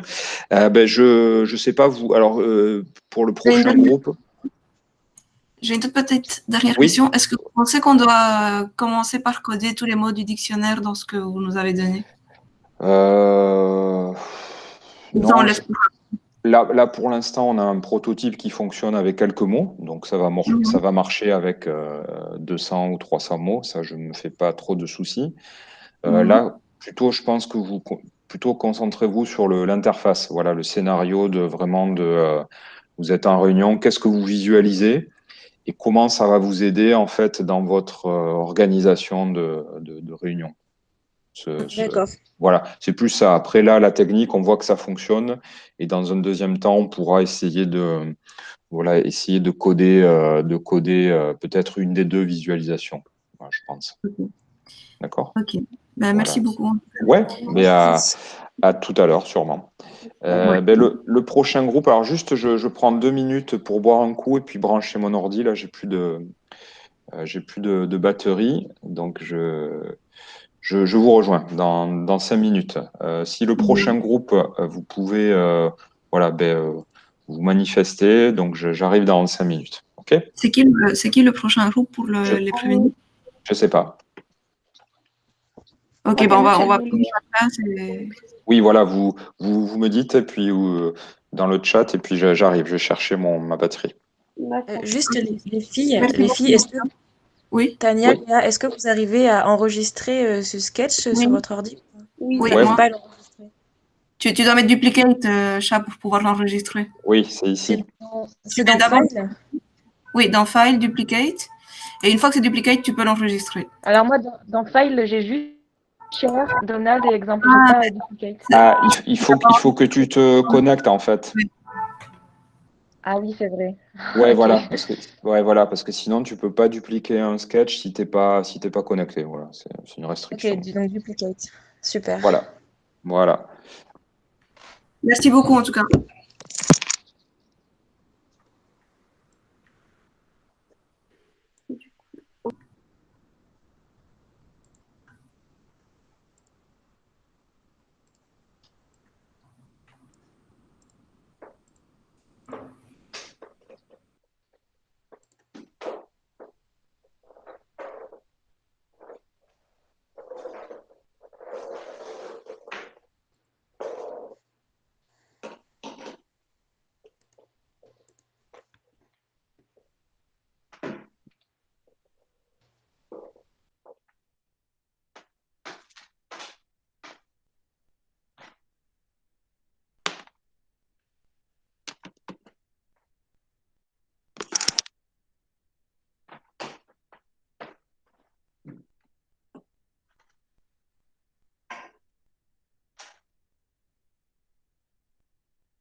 Ah oui, me revoilà.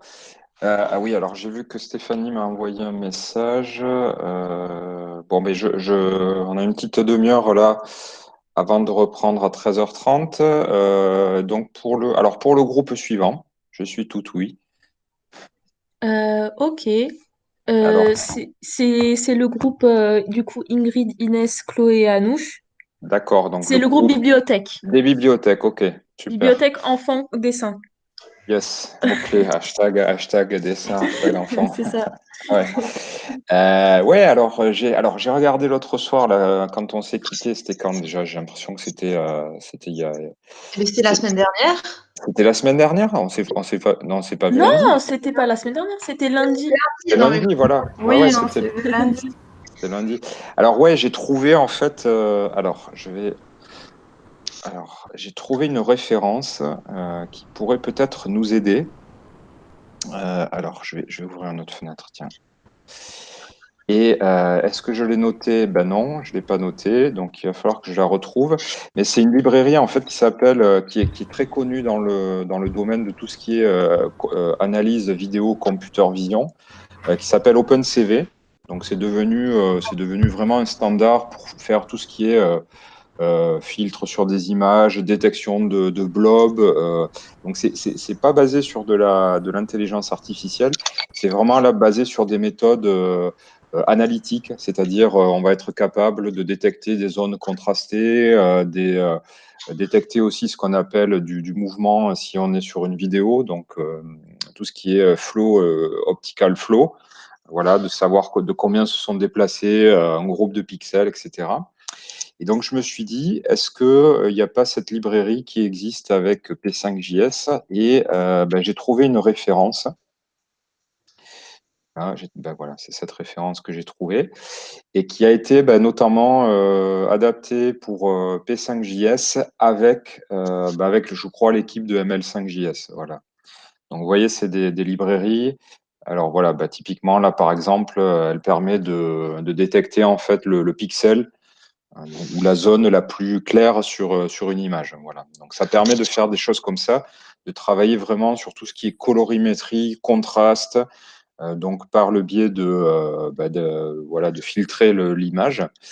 Et notamment, voilà, donc il y a là voilà, ce dont je vous parlais ici, l'optical flow, donc le fait de pouvoir comme ça repérer des points spécifiques sur une image et puis de les suivre au cours du temps. Donc ça fait une espèce finalement de tracking. Vous voyez bien là mon écran? Oui, Ouais, oui. ouais, c'est bon. Et alors voilà, par exemple aussi, on peut faire des opérations de filtre comme ça. Donc là, de Ah, filtre c'est sympa ça aussi, ouais. Ouais, voilà. Et alors, je suis tombé. Alors, est-ce que c'est vraiment là? Ouais, voilà. Donc, c'est là-dessus. Je suis tombé là-dessus. Et je me suis dit, est-ce que ça conviendrait pas à votre projet? C'est-à-dire que là, ici, vous détectez, enfin, on voit qu'il détecte ici. Alors, c'est pas vraiment ça la technique. Il va détecter en fait des groupes enfin, il va pouvoir grouper des objets on va dire, par luminosité. Donc, ce qui pour nous serait pas mal, puisque du coup, ça voudrait dire, on dessine sur une feuille de papier, on isole tous les blocs qui C'est le contiennent sombre. des petits dessins, et ces petits dessins-là, donc les zones de pixels qui correspondent à ces petits dessins, eh bien, on va les envoyer donc à notre réseau de neurones, un petit peu ce que je viens de faire là avec l'autre groupe où on récupère une chaîne de caractères, on casse la chaîne de caractères en plusieurs petits mots qu'on envoie dans notre gestionnaire ici de dictionnaire. Ben là, ce sera un petit peu pareil. On a une feuille blanche, donc on filme avec une caméra. On est capable de détecter ces zones très contrastées. Hein, si on dit que on dessine au feutre noir sur une feuille blanche, on va être capable de segmenter en fait en plusieurs morceaux l'image. Et à partir de ces petits morceaux, donc ces images, on va les envoyer à ce qu'on a fait l'autre jour, donc à notre image classifier, qui en retour va nous donner, lui, une liste de mots-clés, donc les labels de ce qu'il a détecté sur notre petit dessin, et ce qui en retour va nous permettre de faire une recherche sur la database de bouquins. Donc vous voyez, il y a plusieurs. Alors je peux peut-être, je ne sais pas si je peux dessiner. On avait une question, du Oui, coup, parce oui, que nous, on s'est beaucoup interrogé justement sur le support oui, où l'enfant dessinerait. ouais, Et on a eu quelques idées, dont Inès a fait quelques recherches. ouais. On peut utiliser ce système également, à mon avis, vous me direz si c'est pas possible, directement en fait sur des tablettes. Par exemple, si l'enfant dessine sur une tablette Oui, Donc, avoir un dessin numérisé, la machine détecterait également les zones d'ombre sur le dessin numérisé. On n'a pas besoin de caméra, non? oui, oui, oui, oui, oui, c'est une très bonne idée, oui, bien sûr. Mais on converge vers la même détection, c'est-à-dire que Oui, là, on irait, au lieu d'avoir finalement une image de caméra qui nous est fournie par la caméra, donc avec comment dire, une perfection qui serait moindre qu'un dessin sur tablette en termes d'ombre, de blancs qui sont pas Ce vraiment sera des plus blancs, mais facile. plutôt, voilà, ce serait plus facile, mm, ouais, carrément, carrément. Donc on pourrait imaginer ça, ouais, d'avoir un écran tactile ou une tablette et mm. l'enfant dessine. Et puis d'ailleurs, le résultat pourrait s'afficher, je sais pas, sur la tablette. On imagine qu'une fois qu'il a dessiné, hop, ça slide, et puis on a la liste de bouquins qui lui dit, bah, il clique et j'en sais rien. On lui dit, bah, c'est rayon 12, voilà. Oui, c'est ça. Ça peut être ça carrément. Donc là, le travail, ce serait, je pense, il y a un travail de détection en fait des doodles en fait sur une image globale, on va dire, donc de créer des zonings. Et une fois qu'on a ça, de les envoyer donc à notre classificateur, donc le réseau de neurones qu'on a utilisé, mais en utilisant le paramètre DoodleNet. Et en fonction, donc là, on récolte une série de mots-clés. Et cette série de mots-clés doit nous permettre de faire une requête dans une base de données. Voilà. Et on avait une autre question, Ouais, parce qu'en fait, c'est pas si simple que ça, à notre avis, ouais, parce que, par exemple, voilà, l'enfant dessine une maison. On a pris oui, cet exemple. Une maison, le ouais, soleil, ouais, ce dessin qui est très courant, l'arbre les membres de la famille. Et donc ouais, la machine détecterait tous ces éléments-là. Et ouais, le but, ça serait également une traduction de l'idée de l'enfant. Parce que bon, on veut pas que oui, les propositions soient voilà le soleil, le système solaire ou oui, les trucs comme ça. oui, Voilà, bien donc sûr, ouais. donc est-ce qu'il y a donc là on va un peu plus loin à notre avis, mais est-ce qu'il y a aussi une façon d'associer à ces mots-clés des idées aussi? Alors, bonne question. Ouais, là, on rentre vraiment comment dire, dans des choses assez complexes. Mhm. Oui, alors, ce serait finalement alors, je sais pas comment on pourrait faire ça. Alors, je sais qu'il existe d'ailleurs, je me demande si c'est pas sur ML5JS. Alors, je vais aller voir. Il me semble qu'il existe en réalité comment dire? En fait, vous lui donnez une photo ou un dessin. Bon, là, on peut imaginer un dessin. Il va vous donner, en fait, une espèce de description de ce qu'il voit. Donc, avec des éléments peut-être contextuels de la façon dont il a appris reconnaître telle ou telle image. Alors, je ne sais pas si je suis très clair, mais Et effectivement, bon, est-ce que ça, du coup, ça dépend au final, ça dépend de l'algorithme qu'on va utiliser, ouais, j'imagine? carrément, ouais, de la méthode en fait qu'on va utiliser. D'accord. Là, c'est vrai que là, ce que je vous présente, on est plutôt sur de la segmentation en fait en mots-clés. Et ces Oui. mots-clés vont être ensuite utilisés pour aller rechercher des occurrences. Mais effectivement, se présente le cas, Anouche, tu le disais bien, si on dessine un soleil, eh bien, voilà, il va nous sortir des livres d'astronomie, alors que le soleil fait juste partie d'une scène, en fait, plutôt, Oui, plus global. ouais, plus globale avec une maison. Donc après, ouais, donc là, c'est assez complexe, mais c'est pas mal, mais ça pose de bonnes questions. Alors, comment on pourrait faire? Est-ce qu'il existe donc, je suis en train de réfléchir parce que je me dis, est-ce qu'on peut pas aussi fonctionner par recommandation? C'est-à-dire que, ouais, je sais pas. Mais D'accord. alors, celui que je voulais vous montrer, je crois, alors je sais plus où il est, s'il est là, je l'avais vu. Est-ce que c'est ça? Non, ça, c'est pas Object Detector. Non, alors c'est pas ici, donc ça c'est celui qu'on a utilisé, donc c'est pas vraiment ça. Je vais faire une recherche.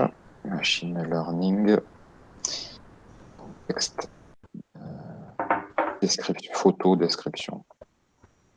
Parce qu'après, on a aussi la problématique une fois que l'algorithme a réussi à extraire des labels, des mots-clés, Ouais. comment il s'en sert. On s'est aussi posé la question de est-ce que il faut retrouver ces mots-clés dans le titre ou alors il faut que le dessin qu'a dessiné l'enfant, par exemple dans le cas du soleil, se retrouve sur la couverture ou alors est-ce qu'il prend ce mot-clé et va le taper dans le système de recherche de la bibliothèque. Est-ce que ça aussi, c'est des choses qu'on va pouvoir contrôler ou pas? Oui, dans l'idéal, alors ben là, il y a un travail, je pense, il y a un travail humain de référencement des livres. Donc ça, Oui. il me semble que c'est un travail. Alors, il existe, ouais, alors là, il y a plusieurs choses, pardon, qui me viennent en tête. Il y a aujourd'hui des algorithmes, en fait, qui s'appellent OCR, c'est pour Optical Character Recognition. Et en fait, c'est des algorithmes. Vous lui présentez une photo de texte et en fait, il va être capable de vous extraire sous forme de chaîne de caractères le texte. Voilà.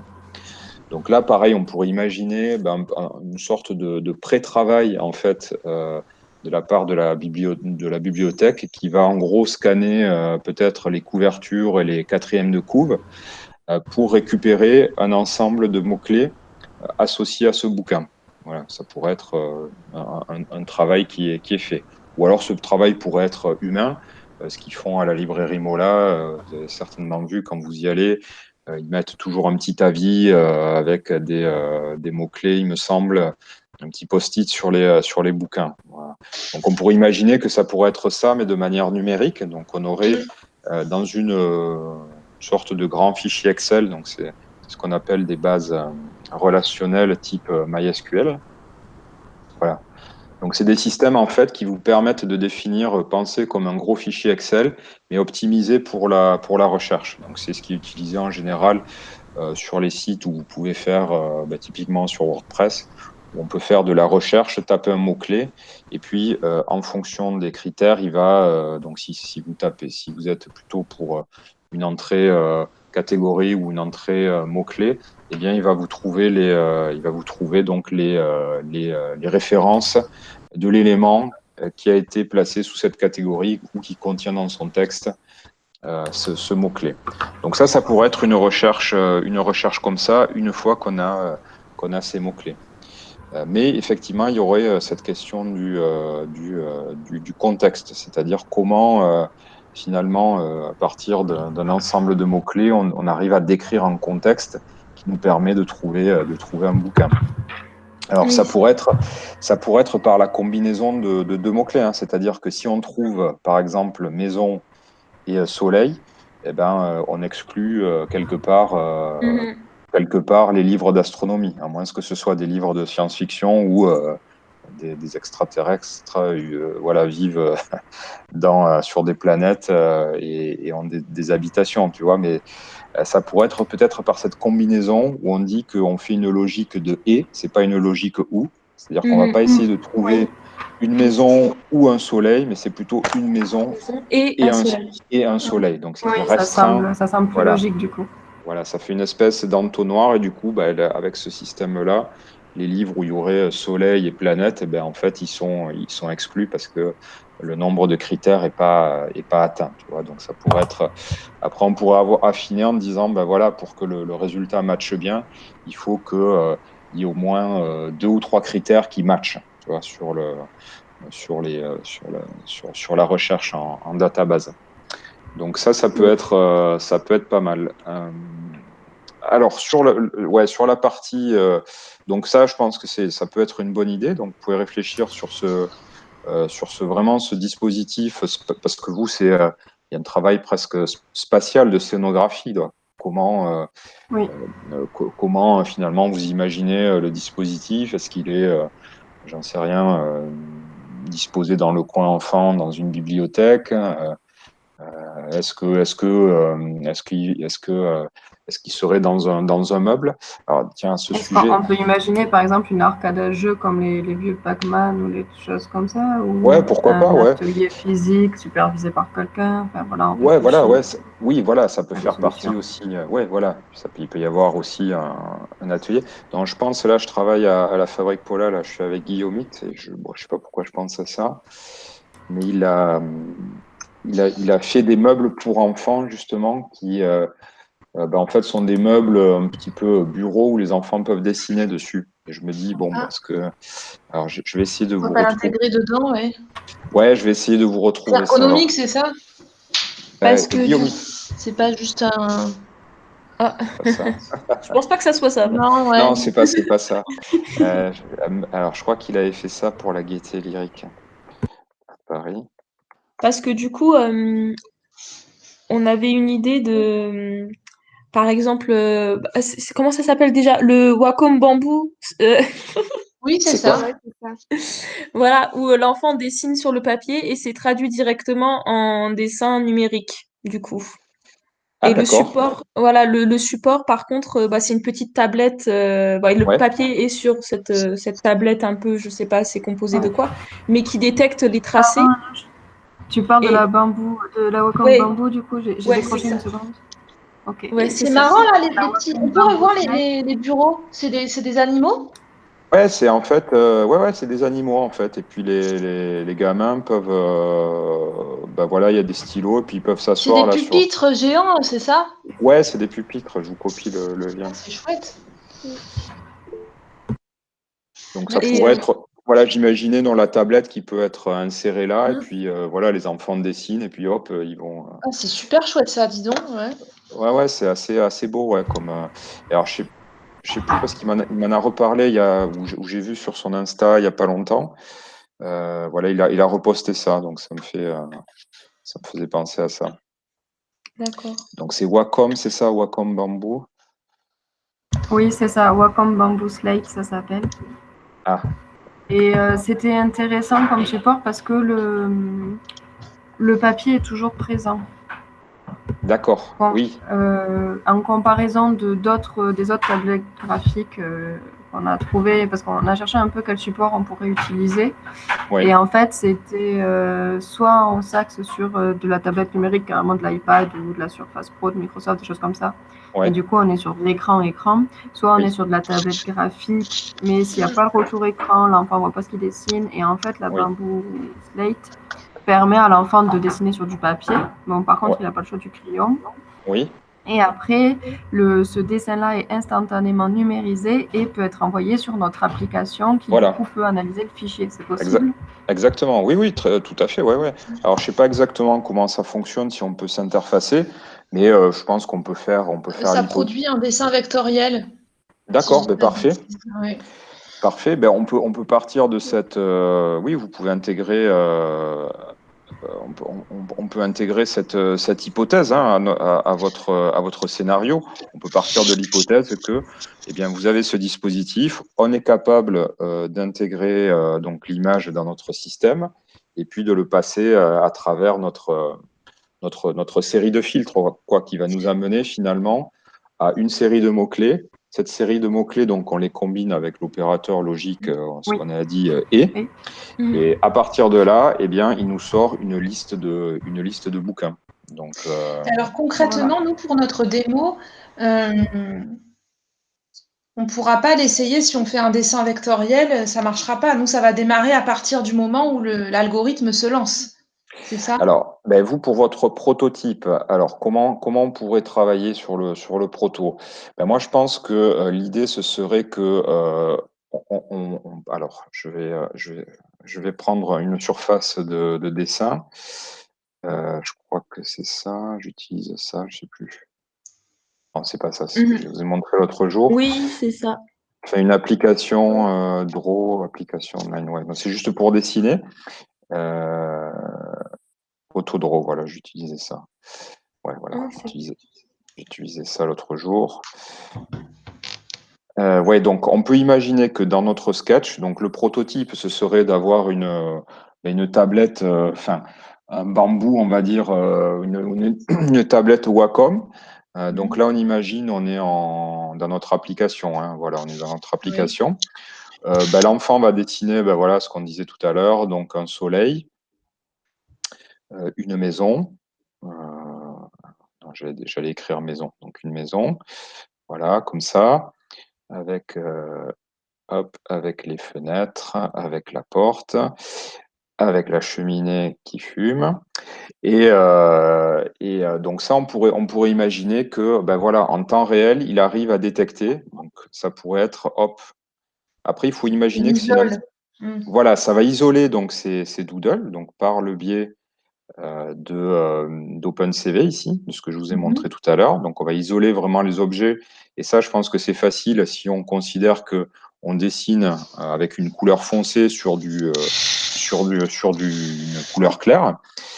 Donc ça, ben, ça va nous donner un mot-clé soleil. Alors, je dessine à la souris, hein, j'ai pas de tablette. Soleil donc et maison. Et donc ça, eh ben, il va travailler en temps réel derrière. Le fait d'avoir reconnu soleil et puis maison, ben, ça va nous isoler donc dans notre base de données ben, déjà un certain nombre d'ouvrages. Voilà. D'accord. Alors, alors, je pense que dans votre interface, il faut vraiment imaginer que vous vous destinez à des enfants. Donc, il faut que l'interface, je pense, reste très, très simple. Donc là, vous pouvez vous inspirer d'applications pour enfants. Alors, il y a une boîte qui fait des trucs assez. J'avais acheté ça pour ma fille quand elle était petite, mais qui s'appelle Osmo. Et en fait, alors Osmo iPad, ils font des interfaces assez géniales, tangibles en fait pour les enfants. D'accord, je connaissais pas. Voilà, et c'est assez fabuleux parce que ça marche. Et en gros, comment ça fonctionne? Voilà, vous avez un support ici. Alors, j'allais montrer avec le doigt, mais vous avez un support ici. Vous mettez la tablette. Il y a un petit miroir que vous branchez sur la caméra. Et en fait, vous avez votre support en fait qui est devant, qui va permettre qui est filmé du coup grâce au miroir. Et vous allez, alors il y a des jeux où vous pouvez coder avec des blocs. Donc ça va être de faire déplacer Ah, un c'est petit génial. bonhomme. Ouais, c'est assez génial. Il y a mince, je sais plus comment ça s'appelle, ce jeu où vous devez refaire une figure à partir de figures géométriques. Ah, mais Donc c'est là, top parce que ça, on l'avait imaginé aussi. On savait pas sur quelle tranche d'âge on allait baser le jeu. Et ouais. effectivement, il y a des enfants qui vont plus associer des formes que dessiner. Oui, alors ça peut être ça aussi. C'est vrai que ça peut être ça peut être des formes. Alors je vois que là ils ont Oui, un celui-là, start. je regardais celui-là. Celui-là, ouais, ils ont, voilà, on dessine des lettres et puis, voilà, c'est génial parce que, bon, enfin, c'est génial. Là, du coup, il faut retrouver le A de Apple. Bon, mais le truc, ça fonctionne, c'est vraiment assez fabuleux. Ça fonctionne vraiment bien. Donc peut-être vous pouvez vous inspirer des interfaces parce que c'est très ludique et voilà, ma fille qui savait pas lire à 4-5 ans, ben en fait elle savait naviguer dans les boutons quoi, parce que c'était des gros boutons avec des couleurs. Donc je pense que vous pouvez. Et alors il y a quoi? Il y a un autre truc aussi. Je sais plus comment ça s'appelle. Ça me fait penser à un autre truc, un autre dispositif pour les enfants sur tablette. Mince, j'ai oublié.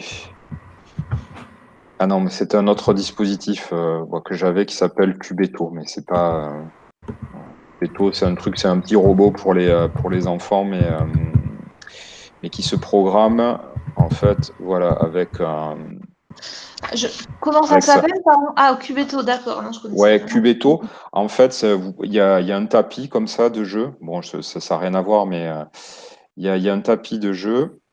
Voilà, c'est un tapis comme ça. Et en fait, vous allez définir, le robot, il doit aller d'un endroit à l'autre en le programmant. Et il se programme en fait avec des blocs colorés. D'accord. Voilà, comme ça. Donc, il peut avancer d'une case, tourner à droite, tourner à gauche. Il y a ces notions de boucle, de répétition aussi. Donc, vous pouvez lui faire un bloc plusieurs fois. Voilà, donc c'est assez génial en fait comme truc. Et bon, là, pour le coup, ça fonctionne sans écran en réalité. Donc voilà, bon, je pensais à ça, mais ouais, vous pouvez regarder Osmo. Et après, il y a des jeux aussi pour gamins. Mince, en fait, ils ont Oui, tout parce qu'au tous. final, on pourrait carrément intégrer notre algorithme dans Osmo parce que je vois qu'il a une espèce d'ardoise devant que la caméra lit en temps réel Ouais, carrément. Et donc, si on intègre notre interface, notre application dedans, parce que c'est un iPad, c'est ça? Ça fonctionne sur iPad, ouais. Ça fonctionne sur iPad. Mais ça, alors vous pourriez imaginer ça. Ça pourrait être fun de dessiner. Alors, je sais qu'ils ont une appli de. Alors, je regarde l'heure, ouais. Je vais vous quitter dans 2 Ah minutes. oui, pardon. Mais je sais qu'ils ont une appli, en fait, qui marche et qui est assez géniale. En fait, où vous dessinez comme ça des obstacles et vous avez des billes, en fait, qui tombent. Et il faut faire en sorte que vous dessiniez un chemin. Donc les billes vont rebondir, il faut les faire tomber dans une sorte de récipient en fait, mais sur l'écran. Donc ça lit et dessiné. Mais au final, c'est Oui. nous, c'est ce qu'on cherche à faire. Voilà. Et là, pour le coup, on est sur du support physique avec du feutre. Voilà. Et du coup, pour l'enfant, il y a vraiment un intérêt. Exactement. Là, on est complètement sur feuille. Voilà, tiens, typiquement feuille papier, puis une détection qui se ferait donc nous par le. Si on imagine qu'on a accès à l'interface d'Osmo, eh bien, on pourrait faire tout notre process de détection. Donc ça peut être pas mal. Donc vous pouvez essayer de réfléchir comment intégrer Osmo à une scénographie où on se présente de. Dans notre est-ce qu'on peut s'inscrire comme équipe de designers d'Osmo et on propose une nouvelle application de leur carrément, concept? Ouais, parce que d'autant plus, alors je sais plus, j'avais été chercher sur des forums parce que moi je me disais c'est génial en fait pour faire des ateliers et en fait évidemment la plateforme est assez fermée, c'est-à-dire qu'on pourrait pas utiliser leur système de détection pour créer des applications tierces. Ça aurait été trop beau. Voilà. Ils sont pas en open source du tout. Ouais, voilà, c'est pas du tout ouvert. Mais bon, vous pouvez vous positionner dans ce contexte où vous créez un module Osmo, donc ça pour une bibliothèque. Voilà. D'accord. Donc, ça peut être pas mal. Je sais pas, ce que vous en pensez. Moi, j'avais juste une question. Oui, Anouche. J'avais une question. Est-ce qu'il faut qu'on mette en place la base de données des combinaisons en fait? Oui. Alors ça, on va se revoir tout à l'heure à 13h30. Je vais. La question à nous, on la repose tout à l'heure. Ok. Oui. Et on va faire une petite sélection en fait. Voilà, c'est ça. Voilà, on met un exemple avec quelques livres, une dizaine ou vingtaine. Voilà, exactement. C'est là ce que vous pouvez faire, peut-être après le déjeuner ou pendant peut-être la demi-heure, c'est effectivement de chercher quelques références, on va dire ultra typiques de bouquins pour enfants et qui pourraient fonctionner avec notre sketch Doodle. D'accord? Donc ça va être regarder ce qui fonctionne, les petits dessins qui fonctionnent bien avec Doodle, des bouquins qui pourraient être en connexion avec les Doodles qui fonctionnent bien, et puis on va essayer de connecter tout ça en fait. Voilà. Ok. Par du code. Ok? D'accord. Bon, je vous reprends tout à l'heure. Pour les autres, je vais en jury là, avec Stéphanie. Donc, on se revoit tout à l'heure à 13h30, ok? Ok. Bon courage. Je vous remercie. Ouais, merci. À tout de suite. À tout à l'heure. Ouais. À tout à l'heure.